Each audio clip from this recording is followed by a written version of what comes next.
నోటికి హితవుగా లేదా?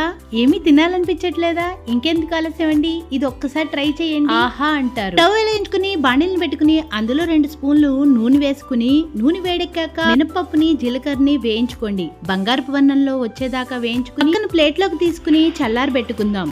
అదే బాణంలో 1 స్పూన్ నూనె వేసుకుని వెల్లుల్లిపాయలను కూడా వేసి కొంచెం వేయించుకుందాం. దీనిలో కొంచెం పసుపు వేసి వెల్లుల్లిపాయలో ఉన్న పచ్చిదనం పోయేదాకా కొంచెం సేపు వేయించుకుని దాన్ని కూడా చల్లారి పెట్టుకుందాం. మొత్తం వేయించుకుని ఈ మిశ్రమాన్ని అంతా మిక్సీ జార్ లో వేసుకుని సరిపడినంత ఉప్పు, చిన్న నిమ్మకాయ సైజ్ అంతా చింతపండును వేసి మిక్సీ జార్ లో ఒక్కసారి తిప్పేద్దామా. చల్లారిన వెల్లుల్లిపాయలను కూడా వేసి ఒక్క తిప్పు తిప్పేద్దాం. ఈ ముద్దనంతా రోట్లో వేసుకుని ఒక్కసారి దంచుకుందాం. చిటికెడు బెల్లాన్ని కూడా వేసి ఒక్కసారి దంచేయండి, ఆ రుచి బాగుంటుంది. చిన్న చిన్న ఉండలు చేసుకోండి, 15 రోజులు నిలువ ఉంటుంది. మిక్సీలో చేసుకున్నా మెత్తగా చేసుకోకండి. వేడివేడి అన్నంలో పప్పు నూనెతో గానీ నేతితో గానీ దీని రుచి చూడండి, అమోఘం అంటారు. జ్వరం వచ్చి తగ్గాక నోటికి హితవుగా లేనప్పుడు ఇది తప్పక ట్రై చేయండి.